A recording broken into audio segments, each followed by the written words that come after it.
Trajneri kombëtar shqiptar Silvinho së bashku me zëvendës trajnerin Pablo Zapaleta ndoqën mbrëmjen e së dielës ndeshjen Milan-Atalanta e zhvilluar në stadiumin San Siro. Stafi teknik i kombëtares vazhdoi nga afër paraqitjen e kapitenit Guçesi Berat Çimshiti, pjesë e formacionit të Atalantës. Mbrojtësi shqiptar u aktivizua për 59 minuta, por u detyrua të lërë fushën për shkak të një dëmtimi.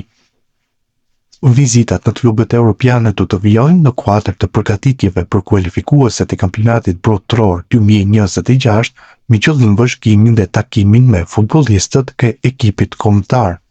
Nuk kanë fond shqetësimet për Berat Çimshitin, mbrojtësi kombëtares shqiptare në minutën e 59 të ndeshjes kundër Milanit u zëvendësua për shkak të ndrytjes në kyçin e këmbës së djathtë.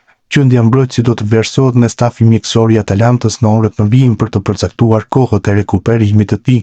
Ky dëmtim i Çimshitit me shumë gjasa do të ketë shkaktuar dhe lindje koke për trajnerin e kombëtares shqiptare Silvinho në prat të duelit ndaj Serbisë më 7 qershor, ku dëshiron që të ketë në formë optimale kapiteni Guçesi për të dhënë kontributin e tij të vyer. Dëmtimi i Çimshitit është një goditje edhe për skuadrën bergamaske, e cila ka humbur një lojtar kyç në mbrojtje për të ndeshjet të fundit të ligës. Mbrojtësi shqiptar në këtë sezon të Serie A është aktivizuar 28 ndeshje ku ka shënuar 1 gol dhe ka dhënë 2 asist.